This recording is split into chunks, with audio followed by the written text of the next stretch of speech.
Vamos conversar agora com o Israel Tuiuca. Antes de iniciar a entrevista, eu quero ler aqui um pouco das informações sobre ele. Nascido em São Gabriel da Cachoeira, no interior do Amazonas, Israel Tuiuca possui mestrado em Geografia Humana pela Universidade de São Paulo, pela USP, Ciências Sociais pela Pontifícia Universidade Católica e graduação em Medicina pela Universidade do Estado do Amazonas, UEA. Israel já foi candidato a vice-prefeito pelo Partido dos Trabalhadores no município onde nasceu. Após um período longe da política partidária, o médico e professor se filiou ao PSOL em abril deste ano. Bom dia, doutor Israel, prazer tê-lo aqui conosco. Bom dia, Ronaldo. Também é um prazer de estar com você e pelo convite. Bom, você é médico. Estou vendo que é graduado aqui pela UEA. Você entrou pelas cotas? Sim, entrei pelas cotas. Você sabe que as cotas estão completando 10 anos hoje. Sim. 10 anos. Você acha, eu gostaria de começar a entrevista com esse tema, que eu acho que é um tema muito interessante. Foi, inclusive, ontem um motivo de uma grande reportagem no Fantástico. Você acha que se não tivesse as cotas, essa lei de cotas, você teria ingressado na faculdade? Eu acredito que sim, porque isso era um sonho meu. Porque até eu chegar a fazer medicina, eu tive que andar um longo caminho. Então, eu estava preparado para fazer qualquer tipo de vestibular. Ou seja, na UFAM ou na UEA, em qualquer universidade do país. Porque eu acumulei um conjunto de conhecimento e eu estava pronto para fazer. Mas aí eu percebi que alguns amigos meus, de São Gabriel da Cachoeira, que fizeram matemática comigo pela UFAM, e estavam fazendo direito. Aí eu comecei a perguntar como é que eles conseguiram entrar na UEA, porque pelas cotas, na época, parece-me que não podia. Só que eles disseram, não, pode sim. Realmente, no edital da UEA, permitia que uma pessoa já graduada podia fazer. Existia lá um item que permitia, que hoje não permite mais. Bom, você já foi aldeado, já morou em aldeia? Já, eu nasci numa comunidade, numa aldeia chamada Mercedes, no Igarapé, Cabari, lá no distrito de Paricachoeira, lá na Cabeça do Cachorro. Morei durante 10 anos, os meus 10 primeiros anos de criança, morei na aldeia com meus pais. Aí saí para estudar, fui para o internato salesiano, que é uma outra comunidade maior, que é uma aldeia maior, né, onde tinha missão. Fui interno, de lá que eu vim para Manaus. Bom, você conseguiu o sonho de se graduar, esse era o sonho. E o sonho de ser político, de ser governador do estado do Amazonas, está fácil de realizar? Enfrentando aí Eduardo Braga, Amazonino, Wilson Lima, só cobra criada. Você acha que tem espaço para você nessa disputa? Tem que ter espaço. Porque assim, não é fácil de disputar com eles. Porque, como você diz, eles já são políticos bem antigos, mas também eu cansei de ver eles sempre os mesmos, todas as eleições, desde que sou criança. Então, eu disse, não sou do tipo de ficar reclamando nos cantos.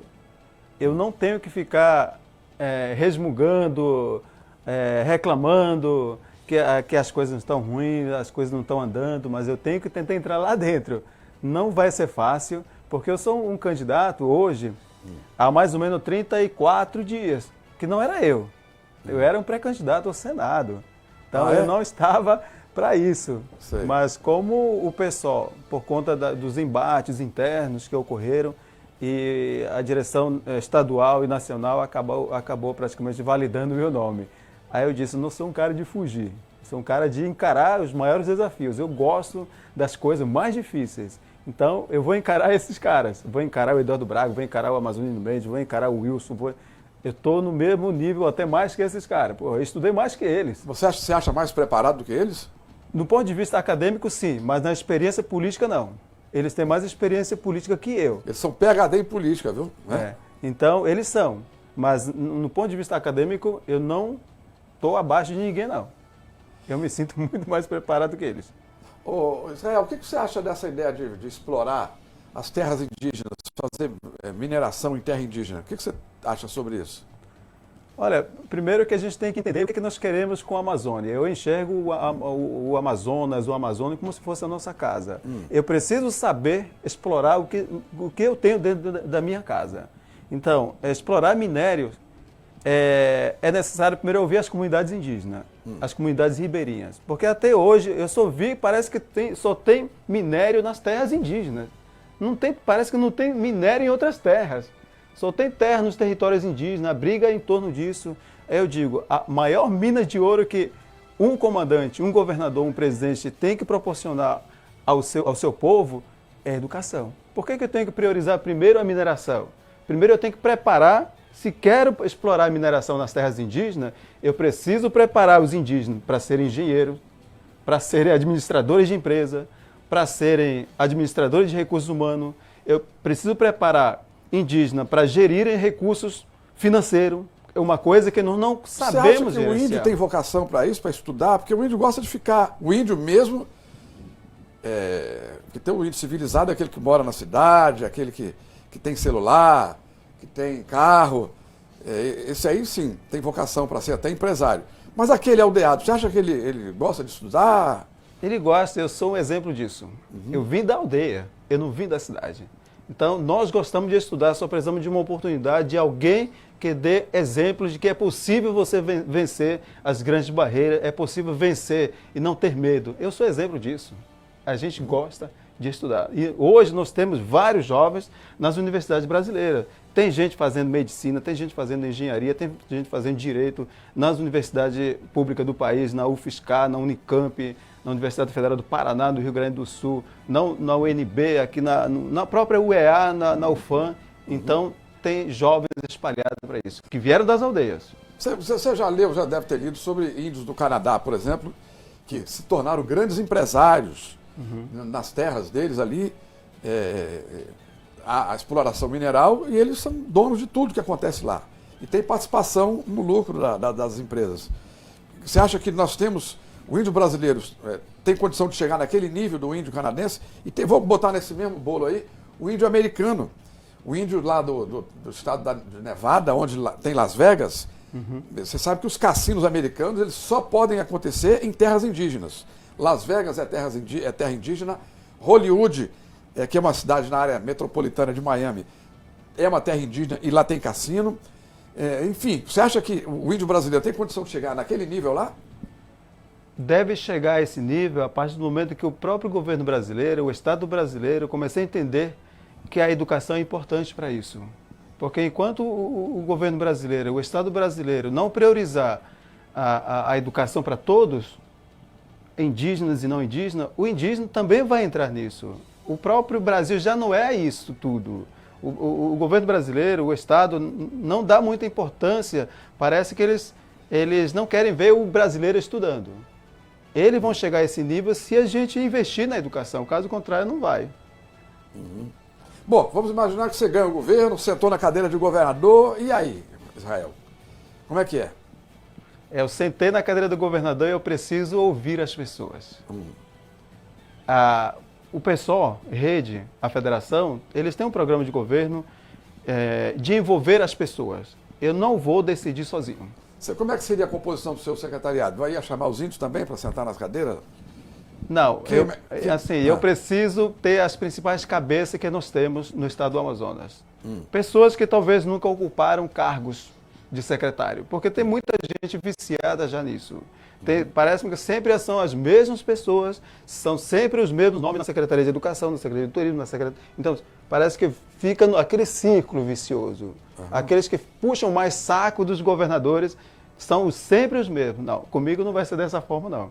Eu preciso ver quem são as principais cabeças, os principais intelectuais do estado do Amazonas que possa contribuir, que tenha a cabeça aberta, que tenha a mente aberta para ouvir as pessoas, para ouvir diferentes grupos, grandes empresários, pequenos empresários, de vários ramos que nós temos, de vários povos da periferia.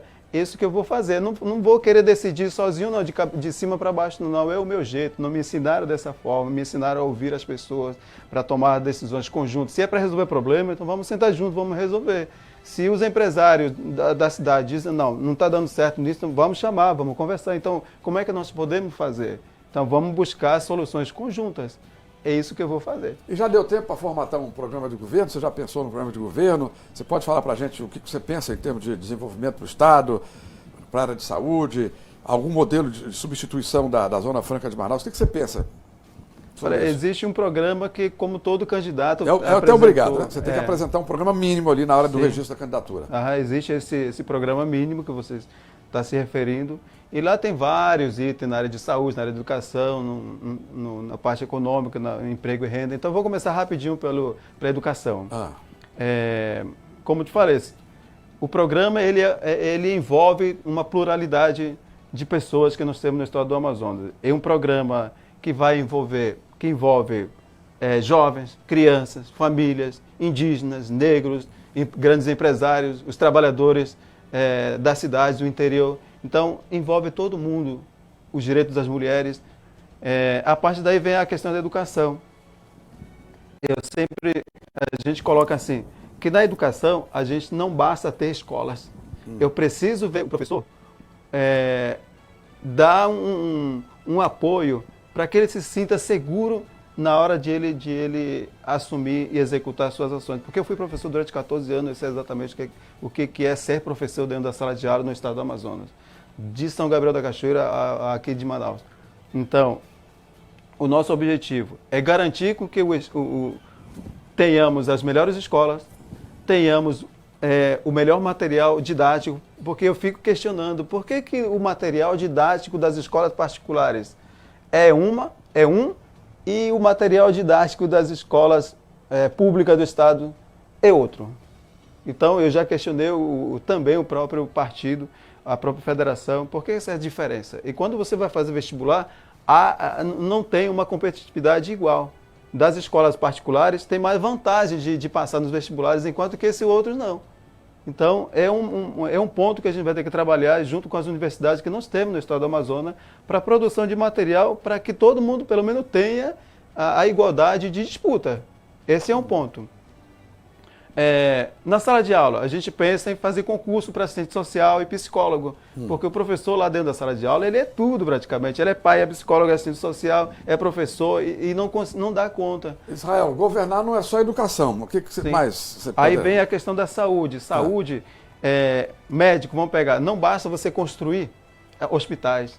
Você tem que ter pessoas qualificadas. Preciso ter, por exemplo, nesses dias eu vi que o governador estava inaugurando um hospital com UTI em Tabatinga.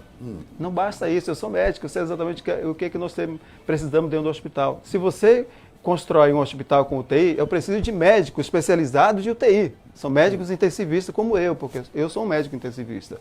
Preciso de um enfermeiro qualificado para UTI. Eu preciso de um fisioterapeuta que saiba mexer. Então, também não basta criar e mandar essa turma para o interior.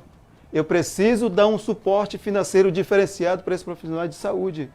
Porque para você mandar os profissionais para o interior, o salário tem que ser diferente. Tanto para todo mundo, aqui na cidade também. Então, a gente pensa em construir, fortalecer os hospitais que já existem e construir alguns outros hospitais onde não tem. Por exemplo, São Gabriel da Cachoeira é uma cidade... tem um hospital de guarnição, a gente sabe que aquele hospital é mais para os militares do que para a população. Eles ouvem isso na cara, muitas vezes. Então é necessário construir alguns hospitais em alguns polos. Israel, você falou que é intensivista, né? Sim. Você tem consultório? Onde é que você trabalha como médico? Eu trabalho no Delfina. Você é concursado do Estado, então? Não sou. Eu trabalho pela cooperativa. Uma cooperativa médica. Porque a maioria dos médicos não são concursados. É verdade. Isso, a gente pensa também em fazer concurso para os médicos, para que eles possam ir para o interior. Mas parece que os médicos não têm interesse em fazer concurso, eles querem as cooperativas, né? Isso, praticamente eles não têm muito interesse nessas coisas. Eu não sabia que você era intensivista. Você entubou muita gente lá? Entubei muita gente, perdi muita gente também, salvei muita gente. Porque eu sou médico da pandemia, da primeira pandemia, da segunda pandemia, da terceira pandemia. Estive na linha de frente das três. E estuba? Sim, entuba e estuba. Ainda tem isso.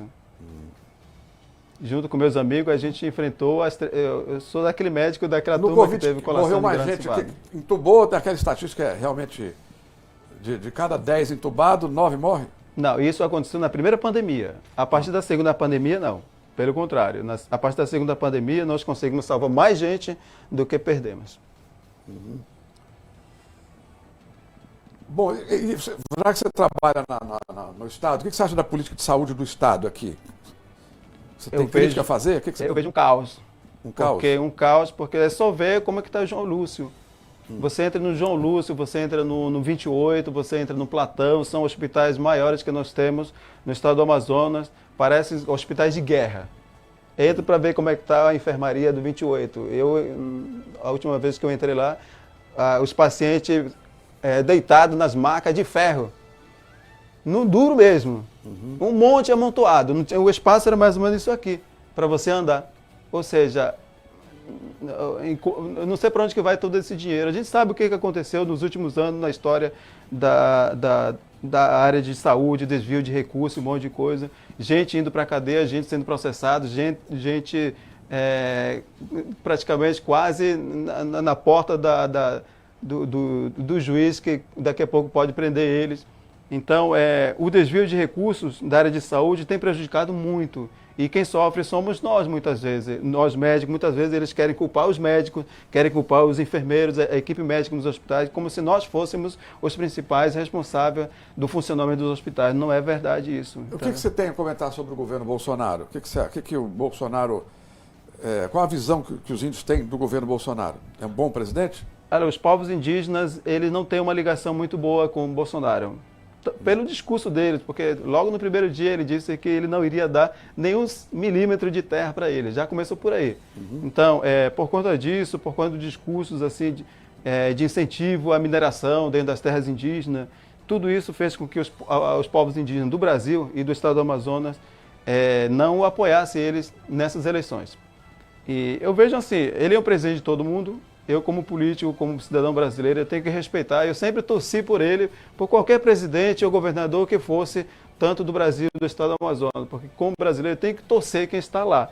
Então, mas infelizmente ele não teve essa boa relação conosco. Então, como a maioria dos povos indígenas não estão com ele, eu tenho que estar com o meu povo, com meus parentes. Então, isso é uma relação não muito boa com a população indígena.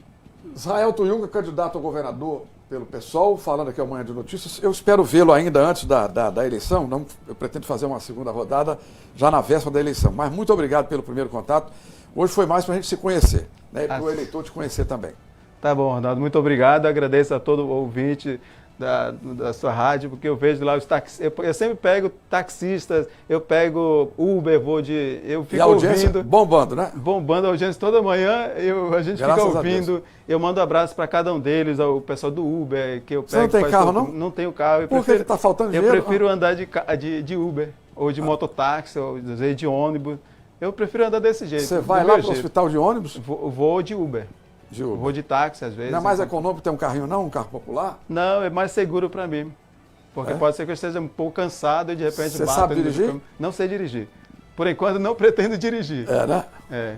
Agora não. Não quero gastar meu dinheiro para isso. Eu gasto meu dinheiro com a minha esposa, que está fazendo medicina. Eu prefiro investir nessas outras coisas. Tem descendência indígena também? Não, ela é cearense. Cearense, está fazendo medicina. Tem filhos? Tenho 2 filhos. Um menino e uma menina. Um de 15 anos e uma de 3 anos. Ok. Estamos aí. Tá bom, amigo. Um abraço, boa sorte. Valeu. Muito obrigado, Ronaldo, pela oportunidade.